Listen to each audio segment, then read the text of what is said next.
And all this leads to an urgent question being asked this week. What are lawmakers in Washington doing to deal with gun violence? Our Lisa Desjardins is here to explore where things stand. So, Lisa, I know you've been talking to a lot of people. What are they saying about whether there's any movement at all on this issue? Well, a sign that one thing is a little different came from the Republican leader of the U.S. Senate in a statement last night. Mitch McConnell said the president reached out to him, and McConnell said these words, that the president encouraged him and Republicans in the Senate to engage in bipartisan discussions of potential solutions to help protect our communities, and then added, without infringing on Americans' constitutional rights. You see there the political balance, but this is new from Senator McConnell, saying that he has now directed the 4 committee chairs who oversee this area of law, including guns and mental health, to find some kind of bipartisan agreement. Now, Judy, at the same time, there is a somewhat bipartisan bill that has already been passed by the House of Representatives. It is a bill that would increase background checks, make mandatory background checks at most gun shows, for example. That has 8 Republicans supporting it. One of them is Peter King, and he has this message for Senator McConnell. I believe it's essential that Senator McConnell allow this to come to a vote. He doesn't have to support it. He doesn't have to get behind it. Just let it come to a vote. And I think that if anything good can come from the horrible tragedies of this weekend, is that we can get this legislation passed.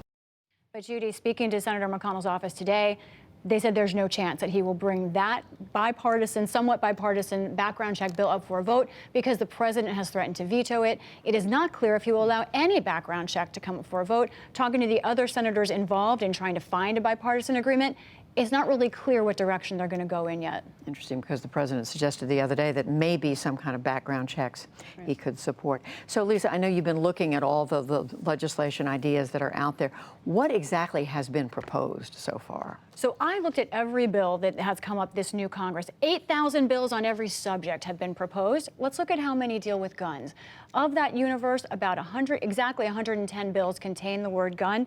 Of those, Judy, only 5 bills have seen committee action. And some of those aren't really about the gun debate. They just might have funding for sort of a gun program that, involving education or something like that. So there really is not very much action, honestly, on guns. Most of it is being driven by Democrats.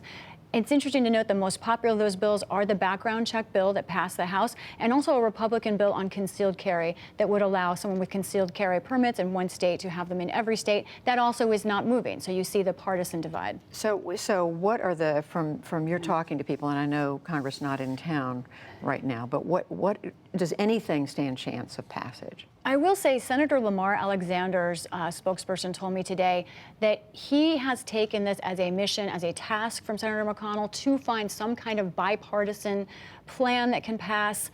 But I had to balance that, Judy, with others I spoke to, people who are key bipartisan voices here that would make a difference, who told me on the phone didn't want their names used, that they just don't see the room. That another month from now until when the Senate returns, and in the voice of one person, if Newtown didn't change anything, if the universal background checks didn't pass then, they're still discouraged. I asked, well, aren't you making this sort of a fait accompli? Aren't you actually adding to the problem with that thinking? They said maybe, but we feel it so strongly. We just don't think change is coming yet. We'll see. A lot of people are going to be discouraged by that. They are discouraged now. I think that's right. Lisa Desjardins, thank you very much. You're welcome.